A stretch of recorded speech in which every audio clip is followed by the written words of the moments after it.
Berdasarkan data dari UNESCO, tingkat minat baca penduduk Indonesia menunjukkan angka sebesar 0,001%, yang berarti hanya ada 1 dari 1.000 orang penduduk yang gemar membaca. Dan hal ini akan berkaitan dengan apa yang akan saya presentasikan hari ini. Tapi sebelumnya, Assalamualaikum warahmatullahi wabarakatuh.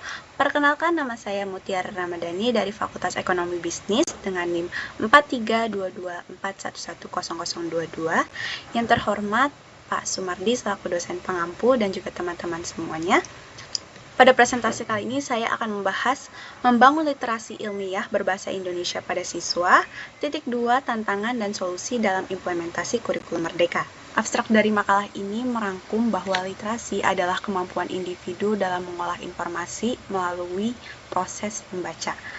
Literasi yang akan kita fokuskan adalah literasi ilmiah, dan ini akan menjadi fokus utama kita untuk kita dapat implementasikan dalam kurikulum merdeka. Kurikulum merdeka ini menerapkan project based learning atau sistem belajar dengan proyek, dan tujuannya adalah untuk membentuk masyarakat yang tidak hanya memahami secara ilmiah tetapi juga mampu berkontribusi aktif dan kritis terhadap kemajuan ilmu pengetahuan. Menurut Gallagher dan kawan-kawan pada tahun 2021 menyatakan bahwa pengembangan keterampilan literasi ilmiah sangat menentukan dalam pembelajaran sains, yang artinya penelitian ini bertujuan untuk membangun literasi ilmiah siswa dan mengkaji tantangan implementasinya dalam kurikulum merdeka. Masuk ke bab 1, yaitu latar belakang. Bangsa yang berkualitas ditentukan oleh masyarakat yang literat, yaitu kemampuan memahami dalam menyampaikan informasi dengan baik. Oleh karena itu, banyak negara berupaya meningkatkan literasi sebagai strategi penggunaan sumber daya manusia. Pengembangan literasi ilmiah atau scientific literacy adalah komponen penting dalam keterampilan literasi.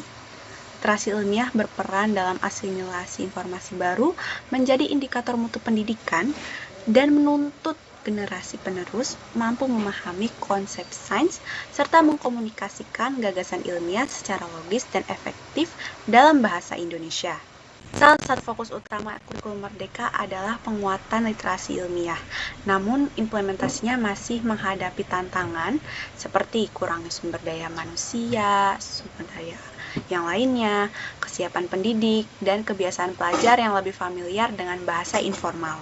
Selain itu, dominasi bahasa asing dalam literatur akademik menciptakan dikotomi antara bahasa Indonesia dan ilmu pengetahuan.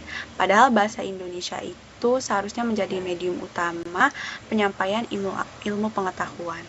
Oleh karena itu, membangun literasi ilmiah berbahasa Indonesia sangat penting agar generasi penerus dapat mengakses pengetahuan global dan berkontribusi pada pengembangan keilmuan nasional. Lalu, terdapat 3 rumusan masalah. Yang pertama, bagaimana kondisi literasi ilmiah berbahasa Indonesia pada generasi penerus? Lalu yang kedua, apa saja tantangan utama yang dihadapi dalam membangun literasi ilmiah berbahasa Indonesia? Dan yang ketiga, solusi apa yang dapat diterapkan untuk mengatasi tantangan-tantangan tersebut? Untuk selanjutnya, tujuan dari penulisan makalah ini adalah menganalisis tingkat literasi ilmiah berbahasa Indonesia di kalangan peserta didik.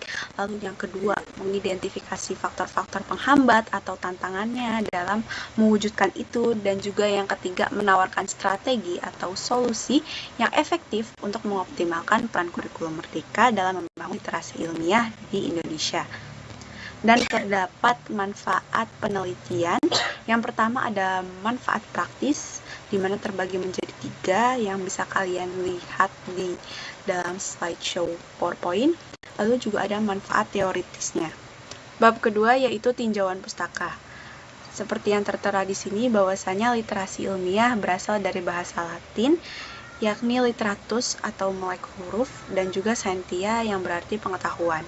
Pentingnya bahasa Indonesia dalam literasi ilmiah juga sangat krusial. Menurut Permendikbud nomor 22 tahun 2016 menetapkan bahwasanya bahasa Indonesia ini sebagai bahasa wajib di sekolah termasuk sains.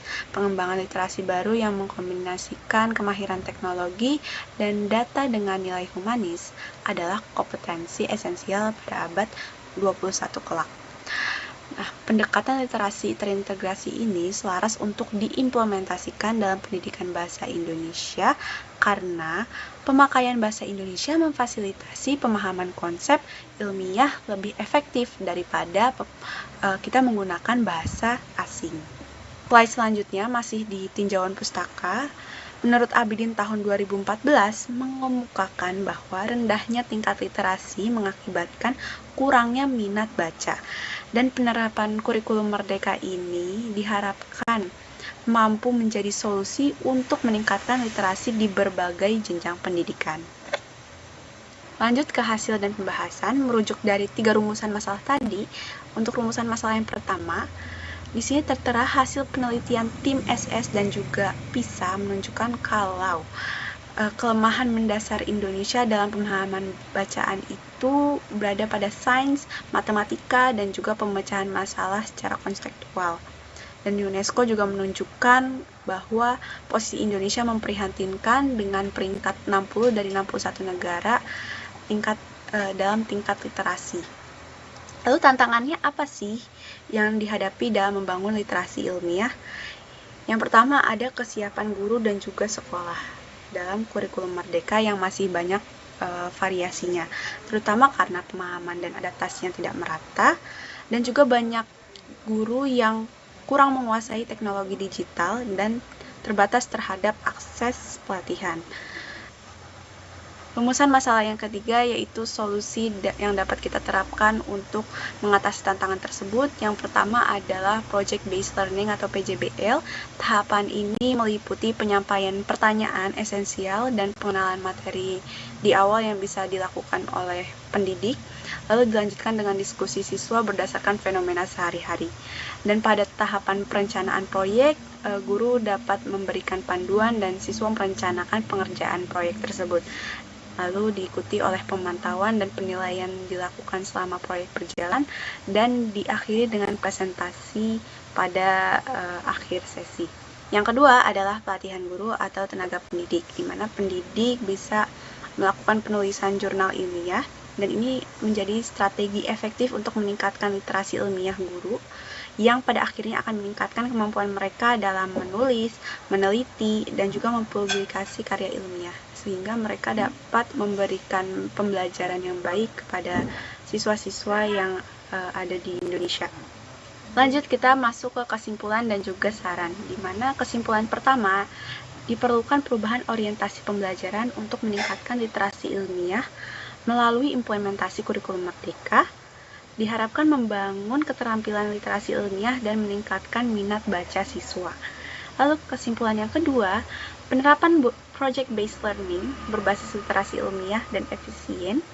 Metode ini melatih belajar dengan sistem learning by process to achieve the output.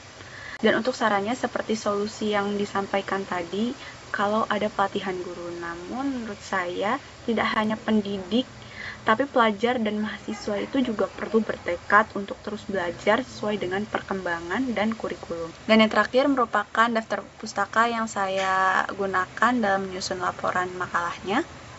Baik, terima kasih banyak telah menyimak dan mendengarkan presentasi saya. Kurang lebihnya mohon dimaafkan. Biru laut seperti kolam, ikan paus pandai menyelam. Dari hulu hati saya yang terdalam, saya tutup presentasi ini dengan salam. Wassalamualaikum warahmatullahi wabarakatuh.